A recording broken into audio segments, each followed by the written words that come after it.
आसी अकेली बरामदे में बैठी हुई थी। उसके चेहरे पर एक अजीब सी खामोशी और थकान झलक रही थी। तभी पास वाले कमरे से एक बुजुर्ग औरत बाहर आई। उसने आसी के कंधे पर हल्के से हाथ रखा और बोली, क्या सोच रही है बेटी? आसी चौंकी, फिर हल्की सी मुस्कान के साथ बोली, कुछ खास नहीं, बस यूं ही। बुजुर्ग औरत मुस्कुराई, अच्छा तो चल ले, पहले रोटी खा ले। वो अंदर चली गई और आसी भी उसके पीछे पीछे रसोई में पहुंच गई। रसोई में बुजुर्ग औरत ने एक थाली सजाई और उसे आसी के हाथ में पकड़ा दी। ए लो बेटी, नीचे बैठक में मेरा बेटा बैठा है, उसे खिलाओ। आसी ने हैरानी से उसकी ओर देखा। उसके चेहरे पर सवाल थे। बुजुर्ग औरत ने फिर कहा,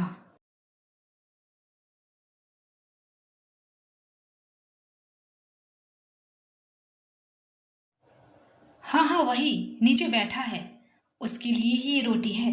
आसी कुछ पल चुप रही। उसे साफ तो समझ नहीं आया, मगर इतना जरूर जान गई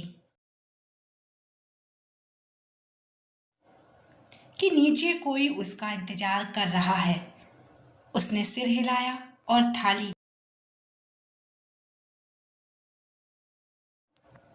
उठाकर सीढ़ियों की ओर बढ़ गई। आसी अब राज से इतनी दूर जा चुकी थी कि राज ने कभी सोचा भी नहीं था।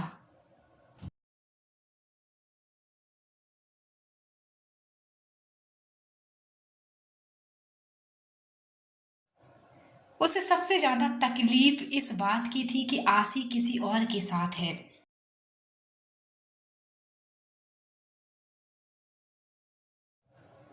और ये राज की नींद और चैन दोनों छीन चुका था।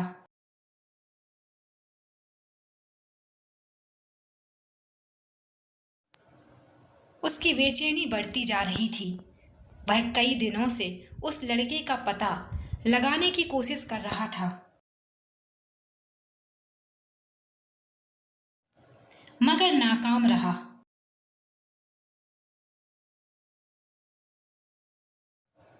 इस असफलता ने उसके गुस्से को और भड़काया। राज अपने दादाजी के पास आकर बैठा।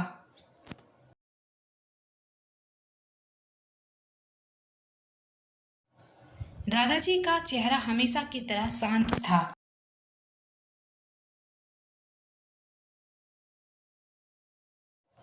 राज ने उनके हाथों को अपने हाथों में कसकर पकड़ लिया और भर्राई आवाज में बोला, दादाजी, मैं क्यों हार रहा हूं?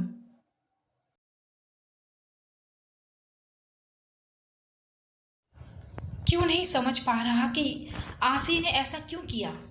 मैंने तो हमेशा दिल से चाहा था उसे, फिर उसने मुझे छोड़कर किसी और का सहारा क्यों लिया?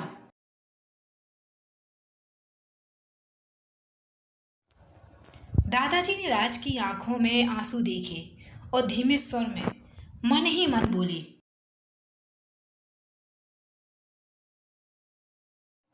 बेटा, कभी कभी इंसान की दूरी उसके मन की उलझनों से होती है, ना कि किसी और के होने से।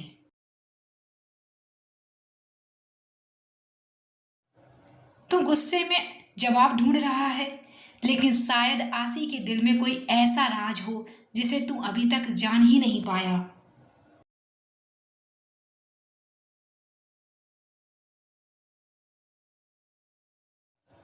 राज अपने दादाजी से लिपट कर जैसे सब दर्द बयान कर रहा था। कहाँ ढूंढूं मैं उसे दादाजी? मुझे नहीं पता वो कहाँ चली गई है।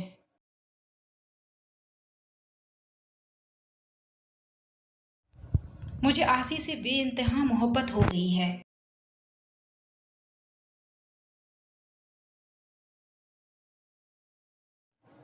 कब कैसे ही हुआ मुझे खुद नहीं मालूम।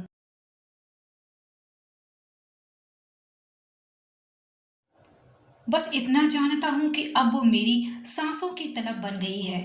जब तक वो सामने नहीं आएगी, मैं चैन से जी भी नहीं पाऊंगा।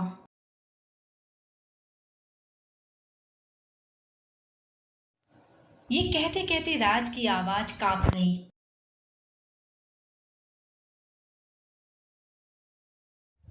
राजवीर ने अपने हाथ हिलाने की कोशिश की, पर शब्द उनके होंठों तक नहीं पहुंच पाए।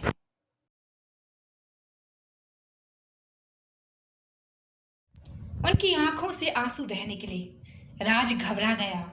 उसने झट से आंसू पोंछ दिए। दादाजी, आप रो क्यों रहे हैं? आप जानते हैं ना, आप ही मेरी कमजोरी हैं।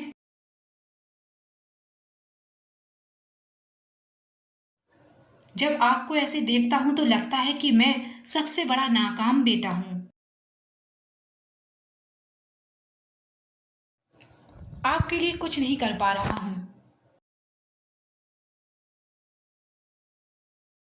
राजवीर ने आंखें बंद की, लंबी सांस ली और फिर भरपूर प्यार से देखा।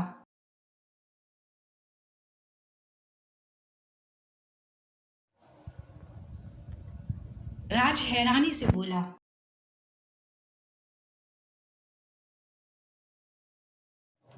दादाजी, ऐसे क्यों देख रहे हैं आप? राजवीर ने मन ही मन कहा।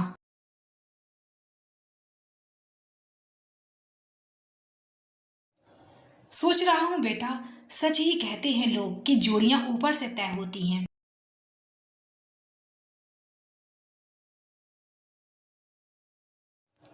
और आज देख भी लिया है, तेरे लिए आसी ही बनी है।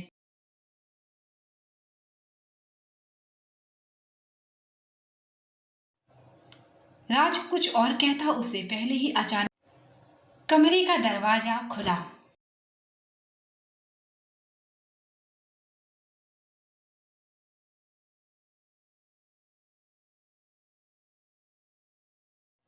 राज ने मुड़कर देखा तो दरवाजे पर आसी के चाचा थे, हाथों में वही थाली लिए।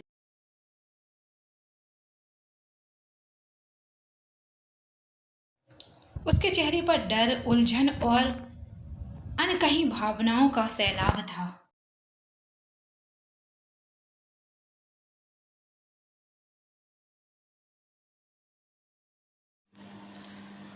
उनकी नजरें राजवीर पर थीं और विश्वास उन्हें देखकर डर रहा था, मानो उसने भूत देख लिया हो। राज ने जब विश्वास को यहाँ देखा तो वो गुस्से से चिल्लाया, तुम यहाँ क्या कर रहे हो? तुम्हारी हिम्मत कैसे हुई यहाँ आने की?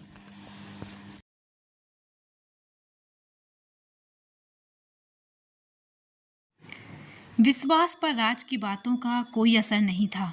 वो तो बस राजवीर जी को देख रहा था। विश्वास उल्टे पैर हो गया तो राजवीर कुछ सोच में पड़ गया। राज उठा और विश्वास के पीछे पीछे चला गया।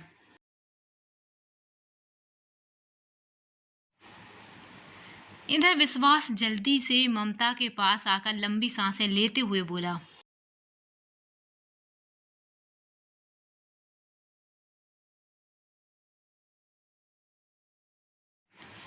वो बुढ़ा अभी जिंदा है। ममता, जो गंदी फटी साड़ी पहने थी और बर्तन साफ कर रही थी, उसने बर्तन पर साबुन रगड़ते हुए कहा, कौन सा बुढ़ा? अब कौन से पाप आगे आने वाले हैं? तुम्हारे। विश्वास ने ममता की बाजू को पकड़कर अपनी ओर करते हुए कहा,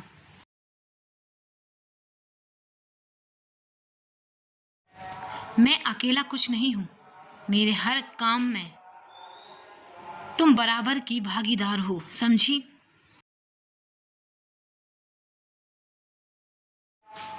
ममता ने विश्वास का हाथ झटका,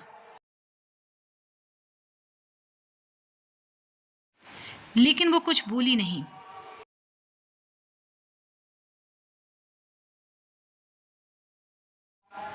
ममता फिर से बर्तन साफ करने लगी।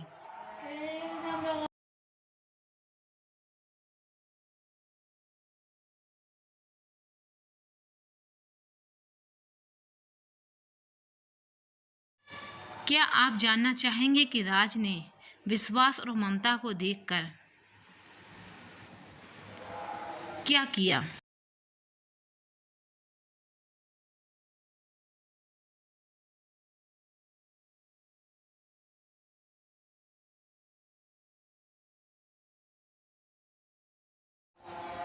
मानो उसने कुछ सुना ही ना हो, पर राज पर ये सब सुनकर जैसे पहाड़ टूट पड़ा।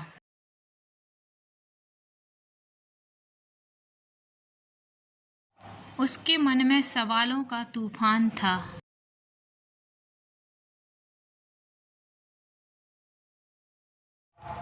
आखिर ये लोग दादाजी के बारे में क्यों बात कर रहे हैं? इन दोनों का रिश्ता क्या है? कौन सा राज छुपा हुआ है जिससे मैं अब तक अनजान हूँ?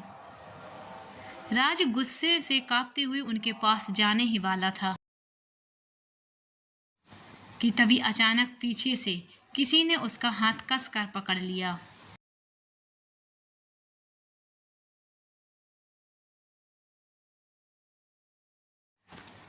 रिया के गुस्से से घर की हवा भारी हो गई थी।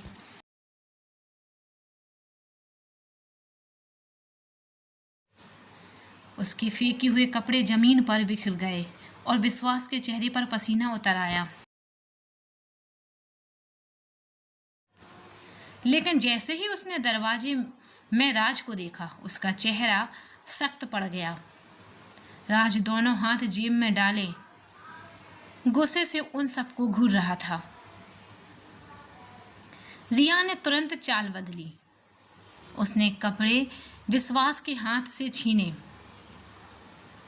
और बनावटी हंसी से बोली, मैं तो बस धोने ही जा रही थी।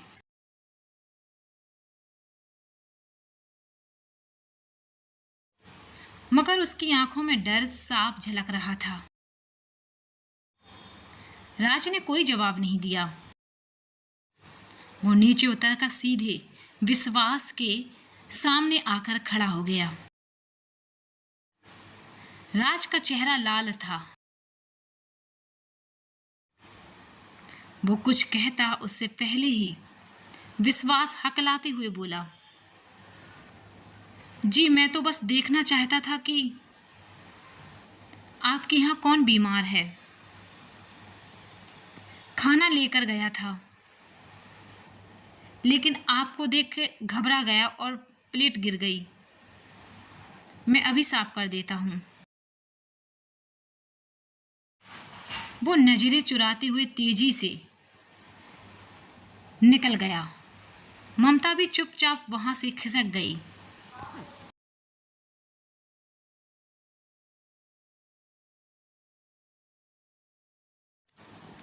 अब कमरे में सिर्फ राज खड़ा था और हवा में रहस्यों का बोझ था। राज ने गहरी सांस ली और फिर धीरे से बोला, आसी कहाँ हो तुम? मुझे अब तुम्हारी सच्चाई जाननी ही है।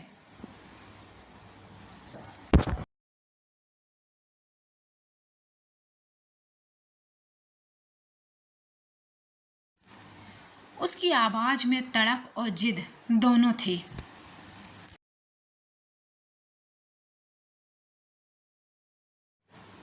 राज अकेला कमरे में खड़ा था। उसकी सांसें भारी हो रही थीं और माथे पर पसीने की बूंदें चमक रही थीं।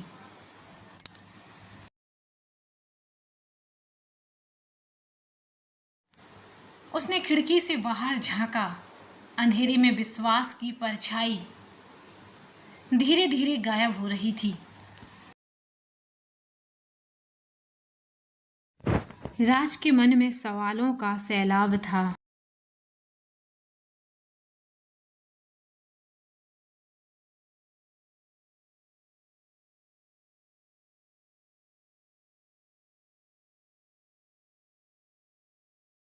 ये लोग दादाजी के बारे में क्यों इतने डरे रहे हैं?